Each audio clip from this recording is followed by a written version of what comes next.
Merhaba arkadaşlar, kanalıma hoş geldiniz. Şimdi size bu güzel küçük peluş çantamızın tarifini anlatacağım. Yapması çok kolay. Dümdüz bir parça örüp katlıyoruz. Sadece bu köşe kısımlarında içten köşelerimizi oluşturmak için bir dikim işlemi var. Videonun içinde hepsini anlattım. Şu şekilde santimini vereyim. Çantamızın eni şu şekilde bastırıyorum. 27 santim oldu. Çantamızın yüksekliği, bu tabanı bu şekilde açtıktan sonra ölçelim. Şu şekilde 22 santim olduğu yüksekliğimiz. Evet, çok güzel bir çantamız oldu. Ben bu şekilde bir kapak tercih ettim ama siz farklı şekillerde de yapabilirsiniz. Astarlamadım. Siz isterseniz astarlayabilirsiniz. Evet, askı olarak böyle bir askı tercih ettim. Siz dilediğiniz gibi yapabilirsiniz. İsterseniz önden örüp de kısa bir askı da yapabilirsiniz. Evet, bu şekilde diktim. Kendi ipiyle diktim buraya. Evet, 150 gram ip yeterli olur çantamıza. Evet, başlayabiliriz yapım aşamalarına. Bu arada kanalıma abone olup beğeni, yorum yapmayı lütfen unutmayın arkadaşlar. Güzel tariflerimin devam etmesi için, emeğimin karşılıksız kalmaması için lütfen abone olup beğeni, yorum yapın. Evet, başlayalım örmeye. Kolaylıklar dilerim. Evet, ipimiz bu şekilde. Lanoso dominant %100 pes mikrofiber bir ip. 100 gram ağırlığında ve 75 metre uzunluğunda. Evet, bu iple örüyorum çantamızı. 6-7 milim numara önerilmiş. Ben 5 milimle öreceğim. Evet, çantamızı örmeye başlayabiliriz. 5 milim tığla örüyorum. Ve ipimi de daha önce size göstermiştim. Şu şekilde bir halka yapalım ve örmeye başlayalım. Biraz elimizi rahat bırakalım. Çok sıkmayalım. Bu şekilde 1, 2, 3, 4, 5, 6, 7 bu şekilde sayalım. 27 santime ulaştığı zaman kaç tane zincir çektiğimi size söyleyeceğim. Şimdi bu şekilde örelim. Evet, 32 tane zincirimizi çektik. Şimdi 3 tane dönüş için fazladan zincir çekiyoruz. 1, 2, 3 ve buradan bakınca 1, 2, 3 tane zincir atlıyoruz. Ve dördüncü zincirimizden bu şekilde batarak ikili trabzan yapıyoruz. Şimdi ipimiz tüylü bir ip olduğu için zaten bir model uygulasak da belli olmayacak. Onun için sadece ikili trabzan yapacağım ben hepsine dümdüz. Bu şekilde zincirlerimizin hepsine batalım. Ve ikili trabzanımızı yapalım. Şurada biraz görünüyor. Tüylerin arasından batmamız gereken yerler. Aşırı tüylü bir ip olmadığı için dikkat edelim. Elimizle böyle ayarlayabiliriz ilmeklerin yerini. Aynı ilmeğe 2 kez batmamak için. Zaten görünüyor iplerin üst ucu. Evet, bu şekilde sıranın sonuna kadar hepsine ikili trabzan yapacağız. Normal ikili trabzan öreceğiz. Bitene kadar döne döne. Ben yapıp geleyim sıranın başına kadar ikili trabzanlarımızı. Sonra burada görüşelim. Evet, zincirlerimizin üstüne 27 tane ikili trabzanımızı yaptık. Pardon, 32 tane ikili trabzanımızı yaptık. 32 zincir çekmiştik. 32 tane ikili trabzanımız oldu. 1, 2, 3 tane zincirimizi çekiyoruz ve modelimizi çeviriyoruz. Şimdi burada ilk baştakine, hemen dibindekine batmıyoruz. Bir sonrakine batıyoruz. Şöyle elimizle nerede olduğunu anlayabiliriz. Bu şekilde hepsine birer tane ikili trabzan yapacağız. Zaten biraz görünüyor. Görüyorsanız eğer. Hepsine birer tane ikili trabzanımızı yapıyoruz. 32 tane ikili trabzan olacak. Yani eğer farklı bir yerlere de batmış olursanız fark etmeden 32'ye ulaştıktan sonra trabzan sayınız ölçüsü denk gelecektir. Sayarsınız tek bir tane 32'ye ulaşana kadar zaten belli oluyor. Hemen önüne batınca hiçbir işleme gerek kalmıyor. Bu şekilde modelimiz. Farklı anlatacağım hiçbir şey yok. Ben bu şekilde öreyim. İkili trabzanlarımızı, çantamızı kaç santim olmasını istiyorsak yüksekliğini o kadar ayarlayacağız. Sıra sonuna kadar 32 tane ikili trabzan yaptıktan sonra 3 tane zincir çekip dönüyoruz. 32 tane ikili trabzan. Bu şekilde öreceğiz. Evet, parçamızın örme işi bitti. Enimiz 27 santimdi. Yine de ölçelim. Evet. 27 santime şu şekilde 44 santim benimkisi. 44, 45, 40 istediğiniz ene uzunluğuna göre çantanın ayarlayabilirsiniz yüksekliğini. Ben bu şekilde tercih ettim. Siz isterseniz daha kısa ya da daha uzun örebilirsiniz. Şimdi burada ipimizi kesiyoruz. En son burada ördük. İpimizi kesip içinden kaybedeceğiz ucumuzu. Şurada bir düğüm atalım. Ve içinden yürüterek ucumuzu kaybediyoruz.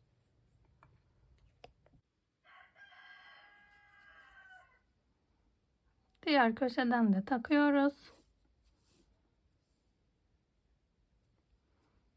Elimizle tutalım bu ipimizi, içinden yürütürüz. Ve bu şekilde şu elde makine dikişi gibi dikelim. Buradan batıp bu yönden çıkalım.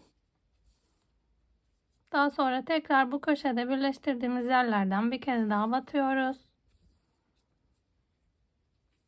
Şimdi bir alttan. Yani sizin için nasıl daha uygunsa, dikme işi nasıl daha kolaysa o şekilde dikebilirsiniz.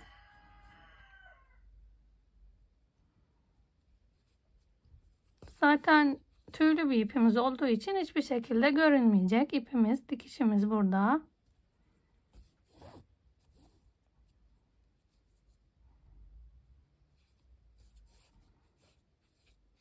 Evet, bu şekilde aralıklarla aşağı doğru elde makine dikişi yapıyoruz.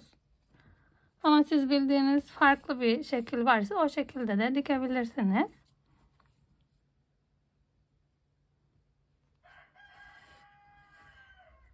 Bu şekilde dikelim. Diğer tarafını da aynı şekilde birleştirelim.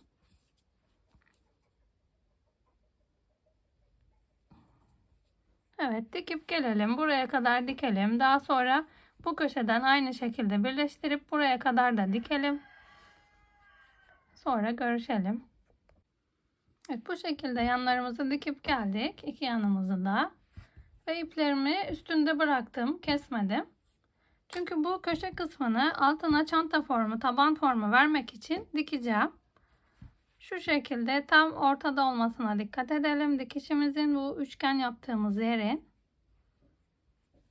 Evet, bu şekilde kıvırdıktan sonra taban genişliğinin ne kadar olmasını istiyorsanız, az olmasını istiyorsanız buradan dikin. Daha derin olmasını isterseniz buradan dikin. Şimdi ben daha derin bir taban düşündüm. Daha tabanlı olsun istedim çantamızı. Şöyle şuradan iğnemizi takıyoruz. Zaten tüylü bir ipimiz. Hiçbir şekilde belli olmayacak ama burası ters yüzü çantamızın. Evet, şimdi burada gitgeller yaparak buraya sabitleyelim. Köşemizi aynı hizada bir bu kenara kadar gidelim. Teyel yapar gibi dikiyoruz. Yani bir alttan bir üstten diğer kenara kadar dikelim.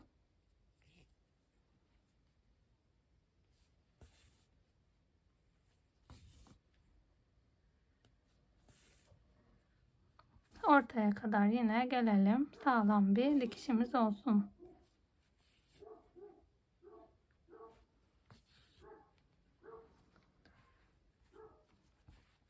Şuranın santimini de vereyim ben. Siz de benle aynı yapmak isterseniz köşeyi 8 santim olan yerden dikişimi yaptım. Diğer kenarı da aynı bu şekilde diktikten sonra şu şekilde içe doğru da kıvıracağım. Tabana doğru.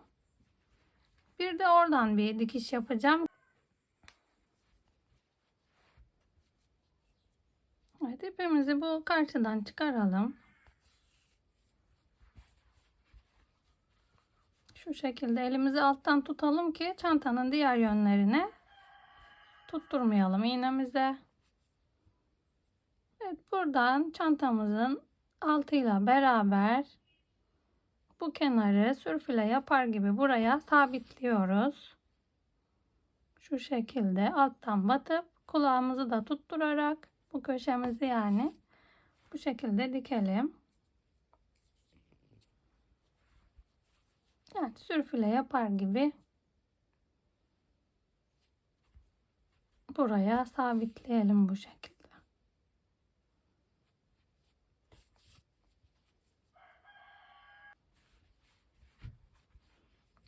Şöyle şu kenara da hiçbir tekniği yok. Sürfüle yapar gibi alttan batıp üstten bu şekilde köşemizi tutturacağız.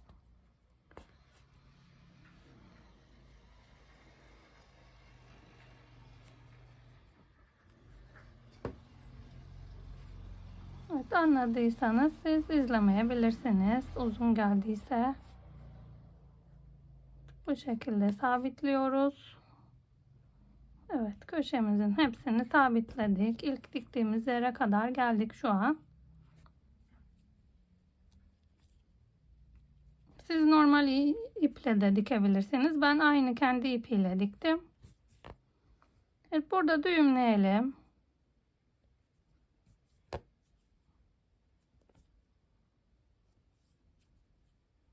Şöyle geriye doğru düğümleye düğümleye.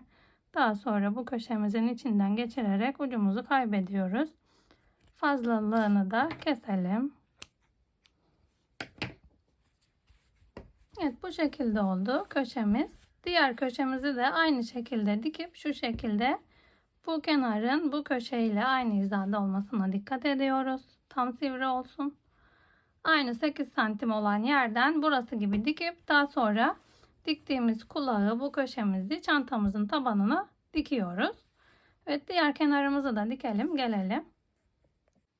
Evet, bu şekilde diktik. Köşelerimizi de içe doğru kıvırıp da şimdi önünü çeviriyoruz. Çantanın ön yüzü burası. Bu şekilde oldu. Tabanımızın görüntüsü gayet güzel bir tabanımız olmuş oldu. Yine ben şu şekilde enini ölçeyim. Evet, 8-8,5 santim eni oldu. Şu şekilde de 20 santim uzunluğu oldu tabanımızın da.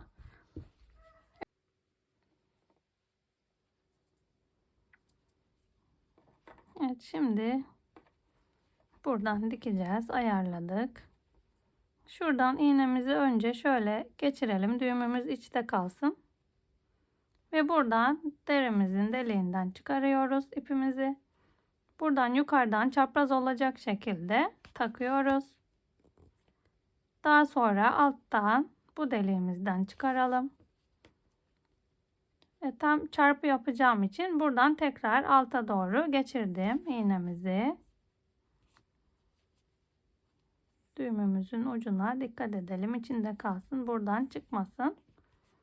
Evet, ben bu şekilde diktim. Şimdi yine ön yüzüne burada derimizin altından bu ucumuzu da diğeriyle beraber burada sabitleyelim.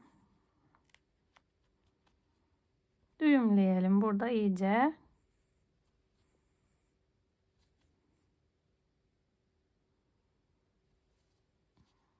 Buradan geçirdik. Şuradan da geçirelim. Evet, iyice bir yerlerinden çıkmayacak şekilde birkaç kez yürüttükten sonra kesiyoruz. Burada ucumuzu altta.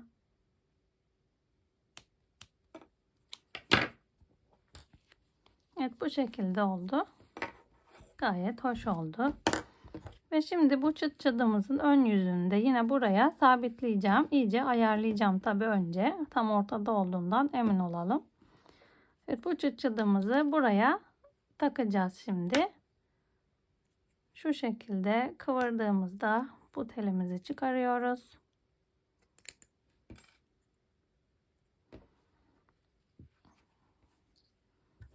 Yani siz nasıl yapılacağını anladıysanız hızlatarak izleyebilirsiniz ya da kapatabilirsiniz. Evet, bir bakalım tam mı yeri. Evet, gayet düzgün bence burası. Bu demirimizi içinden takalım. Ve uçlarımızı kıvırıyoruz. İsterseniz içe doğru kıvırın, isterseniz dışa doğru, hiç fark etmiyor. Evet, bu şekilde taktık çıt çıdımızı da. Evet, çok güzel bir çanta oldu. Ve şu şekilde askılarım var. Şu yanlara geçirmek istiyorum. Siz farklı şekilde askılar da tercih edebilirsiniz. Tamamen size kalmış seçim.